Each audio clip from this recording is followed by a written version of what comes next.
Two terrorist explosions have rocked the Syrian city of Aleppo, leaving at least 28 people killed and 235 wounded. Among the people killed were civilians, children, and law enforcement and army personnel. A suicide bomber driving a booby-trapped bus targeted a law enforcement center in Al-Arqub area. Armed men directly also opened fire following the explosion. 2 minutes later, another booby-trapped car hit a military security branch near Al-Basel Square. At 9 a.m., a booby-trapped car targeted the military security branch.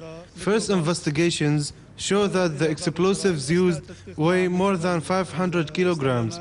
We will continue efforts to eliminate armed groups. The Ministry of Information organized a field visit to the locations for local, Arab and international news reporters. While the reporters were filming the area, armed groups intensively opened gunfire at the law enforcement center again, and clashes started. The bodies of the people killed and the wounded were taken to Al-Razi hospital. I was going to buy food for breakfast in the morning. Armed men opened gunfire and I was hit. The Ministry of Interior issued a statement saying that such terrorist attacks will not weaken or stop its efforts aimed at eliminating armed groups and restoring security.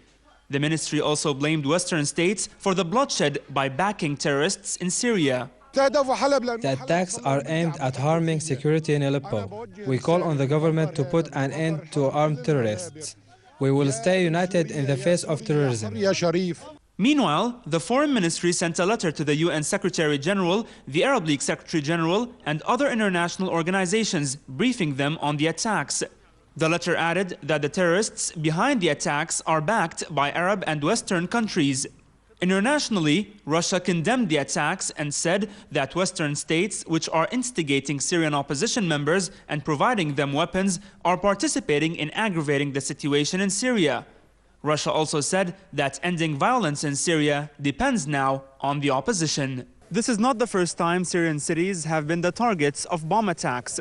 Observers say such attacks continue to harm and destabilize the security of the country.